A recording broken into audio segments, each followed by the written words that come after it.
छत्तीसगढ़ मध्यान्ह भोजन रसोइया कल्याण संघ के द्वारा विकास खंड शिक्षा अधिकारी ला 4 मांग के संग ज्ञापन सौंपे गए। मध्यान्ह भोजन रसोइया संघ कहिस कि ये महंगाई में मात्र 1200 रुपया प्रति माह मध्यान्ह भोजन कार्यक्रम में कार्यरत रसोइया ला मिलथे, जेनहा बहुत कम है। कम से कम 10,000 महीना कुक वर्दी और कार्यरत रसोइया ला जिला प्रशासन कति ले प्रतिदिन मध्यान्ह भोजन के हिसाब से समूह द्वारा राशन दिए जाए। रसोइया संघ के जिलाध्यक्ष बताइस के समय में प्रत्येक महीना राशि भी नहीं मिला है, अभी भी कई महीना के राशि नहीं मिले है।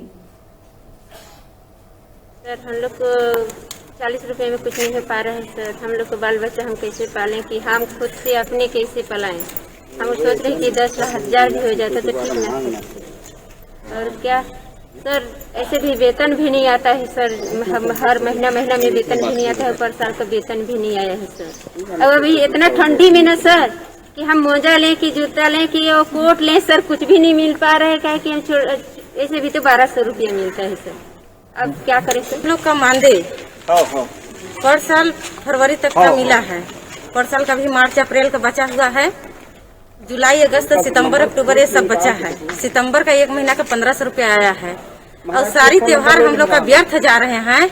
मतलब हम लोग अच्छे से त्योहार भी नहीं मना पा रहे हैं। हम लोग को लगता है कि हम लोग इतना गरीब हो चुके हैं कि हम लोग 40 रुपया में बेगारी हम सरकार के काम कर रहे हैं।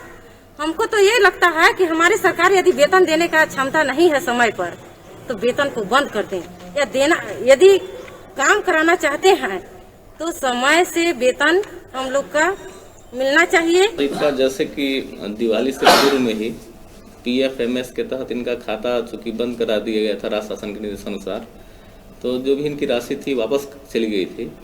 और अभी 1 सप्ताह पहले लगभग राशि कुछ आई है, जिसमें हम लोग इनका 3 माह का वेतन बना के ट्रेजी को सेंड किए थे, जिसमें रायपुर से कुछ दिक्कत की वजह से 1 माह का पेमेंट हो गया है, 2 माह का कुछ प्रोसेस में है। तो हम लोग चूँकि हमारा ऑपरेटर भी इलाज कराने चला गया है, जैसे आएगा परसों मैं दिखवा लूँगा। बाकी जो शेष बचा है उसकी प्रक्रिया भी हम लोग बनाने का जल्दी से जल्दी पूरा करेंगे बना के।